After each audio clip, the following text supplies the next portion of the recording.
Halo, assalamualaikum warahmatullahi wabarakatuh. Selamat datang kembali di Harana Official. Mbak semuanya, gimana kabarnya? Ini hari sehat? Semoga sehat selalu di perantauan, amin. Semoga mbak semuanya dipermudah segala urusannya. Semoga mbak semuanya sehat selalu yang perantauan, amin ya robbal alamin. Doa terbaik buat mbak semuanya, semoga sehat selalu yang perantauan. Jangan lupa jaga kesehatan selalu, tidur yang cukup, makanan juga dijaga, nggih. Oke, kali ini kita bakal membahas curhatan salah satu anak baru yang kerja di negara Hong Kong. Jadi silakan disimak curhatan ini, siapa tahu ada mbak-mbak yang udah lama kerja di negara Hong Kong, dulu pernah mengalami nih, atau anak yang baru datang kerja juga iki juga mengalami. Lah solusinya sampean piye sih ketika ada sampean kasus yang sama seperti temennya kita ini yang baru bekerja di negara Hong Kong. Siapa tahu dengan adanya kasus seperti ini, cerita seperti ini iki ono solusi dari sampean-sampean semuanya yang memiliki pengalaman. Oke, kita bakal bahas ceritanya. Jadi cerita nih, ada salah satu Mbak Indu yang kerja di negara Hong Kong. Iki baru kerja, dan kemudian masa-masa potongan kuwi belum habis. Jadi masih masa-masa potongan, Mbak. Jadi kondisi dia kerja apapun itu neng tempatnya majikan, dia iki tetap bertahan karena dia ingat dia ki masih potongan gaji, Mbak. Jadi dia nggak berani memutuskan kontrak kerja walaupun kondisi di tempat majikan dia mengalami yang namanya pelecehan yang dilakukan oleh majikannya sendiri. Oke, ini ceritanya Mbak Eki jaga kongkong Mbah Lanang di negara Hong Kong. Mbak Eki nggak iso berjalan, tetapi masih memiliki birai yang bagus. Artinya suka ngaceng. Nah, iki terbukti Mbak Eki masih genit sama Mbak E. Mbak Eki sering mengalami sesuatu yang menganggap iki rendah sebagai PRT, dan mbaknya ki curhate kalau dia kuis selalu memandikan bayi lanang atau kongkong ini. Kemudian kalau disuruh memandikan bagian burung kui harus disabun secara lama, bukan sabun batangan kemudian diocok, enggak, Mbak. Jadi sabun cair kui disuruh membersihkan otonge mbahe dengan waktu yang lama. Itu pun sampai minta lebih kan kawan. Kui sampai mbahe sampai kelampatan seperti kui. Jadi kui sing membuat mbake kui jijik dengan kondisi dia. Dia ki mau curhat nih sama majikannya, dia yang mengambil dia. Tetapi dia ingat dia masih masa-masa potongan, jadi dia tidak berani mau curhat karena takutnya nanti masa-masa potongan dia malah diinterminate, Mbak. Akhirnya dia memendam kondisi yang dianggap menjijikan itu, dan kemudian Mbak Eki curhat bagaimana sih solusinya mengenai kondisi dia saat ini. Apakah bertahan dengan kasus pelecehan yang dia alami seperti itu, solusi, atau memang ada solusi lainnya lagi agar dia tidak berada di titik pelecehan tersebut. Nah, menurut pandangan kawan-kawan semua yang pernah mengalami hal yang sama tuh bagaimana? Atau memang udah biarin aja, Mbak, yang penting gajian? Ada juga yang komen bahwa aku seperti itu, pertama aku lawan biar kapok, karena aku sering melawan dan tidak mau melakukan pembersihan pada otong kongkongnya. Akhirnya kongkongnya udah tidak mau lagi menyuruh. Itu juga ada. Nah, menurut mbak semua yang pernah kondisi seperti itu, komen, Mbak. Soalnya aku penasaran sekali, apakah Mbak Eki melakukan perlawanan kemudian diputus kontrak atau tetap Anda bekerja di situ?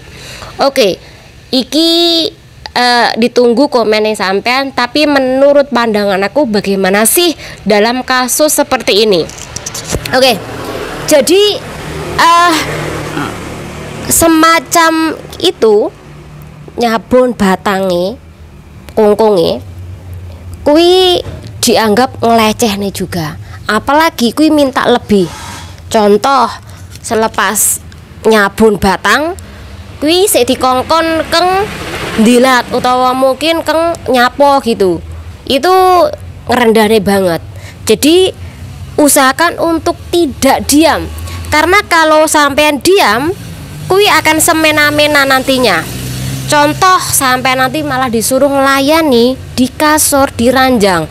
Karena apa? Untuk menyabun dia sampai hohe, kui lo sampai diam. Jadi usahakan untuk lapor ke majikan bahwa sampean kui tidak menyukai kondisi seperti itu.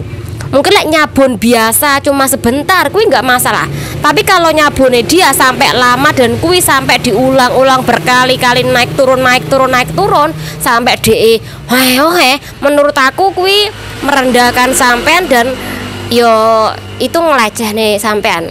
Jadi lapor mbak, jangan sampai anda diam, karena kalau sampean diam yo kui resikonya nanti bakal ngelunjak ke hal lainnya lagi. Lapor ke anak majikan.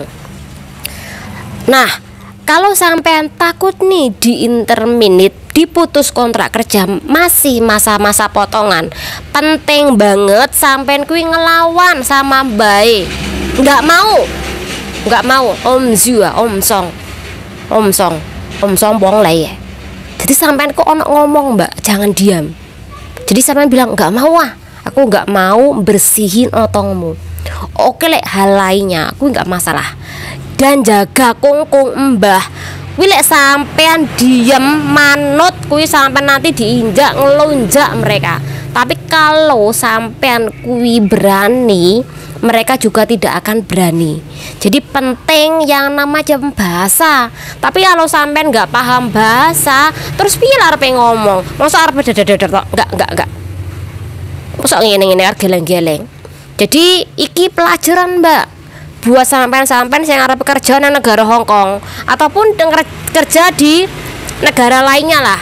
Kui bahasa iki nomor 1. We pinter kerja tapi nggak iso bahasa, majikan arepe nyuruh sampean nggak iso, sampean nggak paham, kui iso jengkel, sampean iso di interminit, bahkan sampean iso dibalang sabu perkara sampean nggak iso bahasa tadi. Jadi sampean saiki masih di PT, bahasa kuwi penting banget. Le nggak iso bahasa Kantonis, Inggris ya lah mbak.